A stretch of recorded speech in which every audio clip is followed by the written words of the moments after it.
Utah Jazz get a great outing from Bojan Bogdanovic. Contributions from numerous other spots. Win playing small and have won 10 straight road games. Remarkable. We're talking about it coming up on POSTCAST. David Locke along with Ron Boone here from Salt Lake City. Jazz win in Denver tonight at Ball Arena, their 10th straight road win. And let's just start there, Ron. 10 straight road wins. That's only been done 3 times in franchise history, and this franchise has won a lot of basketball games. And that's awfully hard to do. Tough to do. I mean, there's so many good teams in the NBA. Most teams play better at home, and it's just awfully difficult to do. I mean, first of all, you got to have a good team. Secondly, you get catch teams at the right times. The Jazz have been able to do that on some occasions. But you're just playing a great brand of basketball, so it's, hats off to what the Jazz are doing right now. I thought the message we've talked about a lot this year is that everyone's got to sacrifice. And when you talk about that, to me, it's a very hard message to get across. It makes it sound like your players are complaining or that they're uncomfortable or that they want more. But it is the truth that these guys are all capable of more than they're giving on a nightly basis. Tonight would be the example I'm going to use for the rest of the year whenever I talk about this. Because without Rudy Gobert and without Hassan Whiteside, the Jazz can't play the same game. They can't play their pick and roll game. We talked about it before the game started that Rudy's run 1,400 pick and rolls. There's no one else in the league that's run more than 1,200. And yet, so Donovan and Mike are not getting their same stuff tonight. Right. And you saw that their numbers weren't. So Bojan Bogdanovic plays a completely different game than anything we see out of him. He hits 1-3 all night, and he has a remarkable night, finishing with 36 points, 13 rebounds on 12 of 20 shooting. Yeah, he spends 40 minutes out there on the floor there as well. And that's a new season high for him. He averages about just under 30 minutes a game. He played about 10 minutes more than he normally plays. But again, I totally agree with you as far as him stepping up and showing us that he could carry a basketball team from time to time. And he did all of that with 20 shots. But again, the point you're making is that the Jazz realizing that they can play a different style and be effective.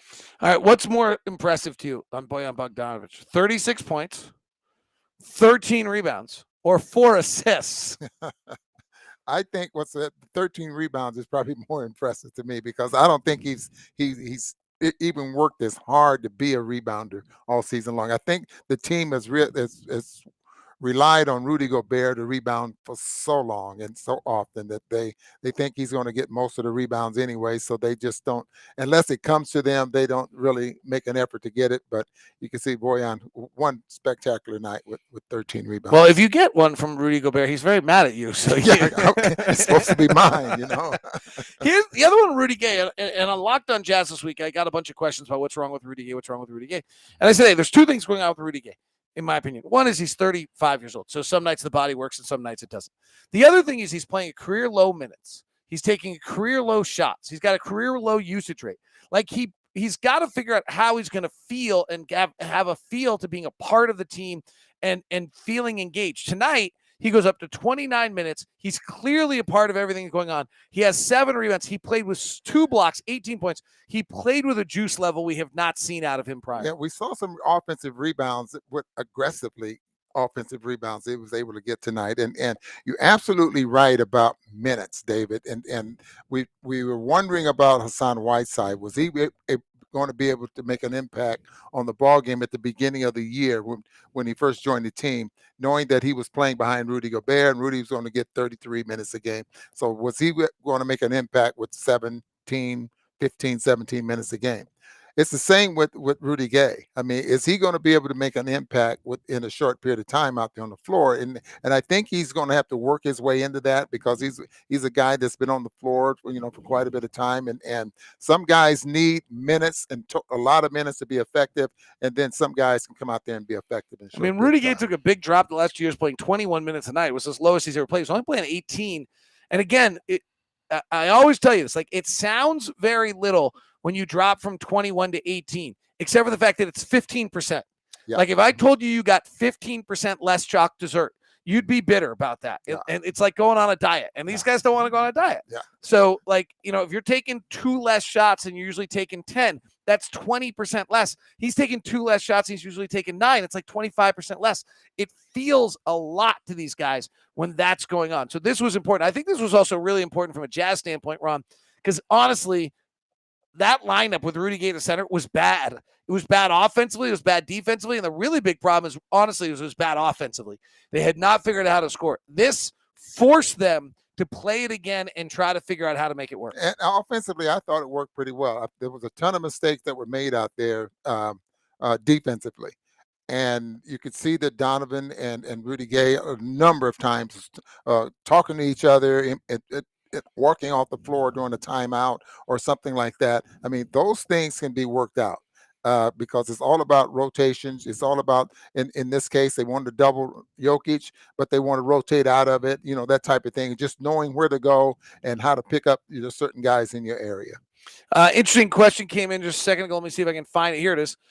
You kind of talked about this during our broadcast. Donovan shooting more floaters than usual. Did it very well. Is it something we're going to see more often?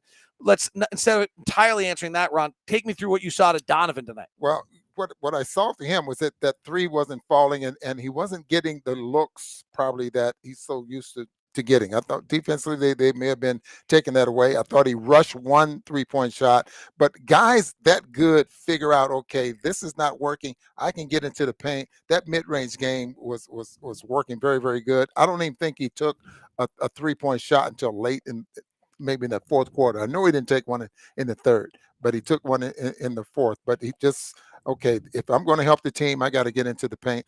I mean, that's just smart basketball to me. And I'm one of those guys that I like. I'm a mid-range guy, and I'm glad to see him getting in there. Doak said he was nervous playing last year's MVP, did a really good job, even he hasn't played that much. That was about as miserable he hasn't played. I don't think they ever anticipated him playing in this manner, so there wasn't like a ramp up to it. The G League's been shut down, so he hasn't had any chance to play, even if he was ready.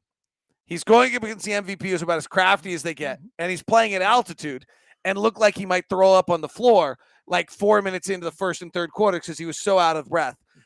Those lungs don't expand right, very much. So I thought, I don't know if he played well or not, like from an analysis of a scouting standpoint. I just think that was as tough a job as anything. And actually, I think the key thing is that without Doak playing 16 minutes tonight, we probably don't win. We didn't have 48 minutes of center tonight. And Quinn Snyder and the coaching staff had to find a way to get to 48. Eric Paschall flying in today after the birth of his son. Rudy Gay, you're not going to want to push him to 30. He was pretty darn close tonight. So you didn't have 48 minutes of center. Doak gave you 15 minutes. They found a way to survive those minutes. And Quinn brought him back in the fourth quarter. I think he played 30 minutes. 3 minutes, or like 2.5 minutes or something like that. Quinn needed minutes, a few minutes out of him. They put him back in the ball game, and just enough to get his rotation the way he wanted and have certain guys out there on the floor. But I don't know how valuable those minutes were as far as production out there on the floor, but it was valuable as far as keeping guys at certain minutes and just giving the guys a rest. I want to give you a little credit. I want you to explain the offense wasn't great in the first half. It was having some issues. You were harping on something the entire broadcast. Mike Wells reiterated it at halftime. Take us through what the Jazz changed. They got 31 points in that second quarter, so they changed it a little bit in the second. Then they really explained in the third what they did differently against the cutting against the switching defense. I'm a believer in the type of offense, and we called it some coaches call it a motion offense. Some coaches call it a passing game. Back when I played, we call it a passing game. And with cutters and backdoor plays and you screen away, that type of thing, instead of coming and screening on the ball all the time. And I thought if the Jazz would use that type of offense with the cutters, you take a defender with you, now you got something going away in that type of thing. It was just a way of executing your offense differently, with teams that switch 1 through 5. And I thought the Jazz did a very good job of that. Now, whether that was something the Jazz just walked into or they started to do, or if it's something they worked on, I was very impressed with that.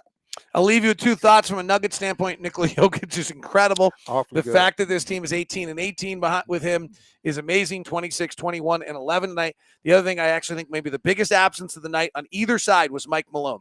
I think he's the soul of the Denver Nuggets, maybe more than he should be. But without him on the sideline, I think it really hurt them tonight the way it would hurt us without Quinn. So that is your postcast tonight. Locked On Jazz will come to you from some parking lot somewhere tomorrow morning, depending where the powder's the best. Have a good one. See you.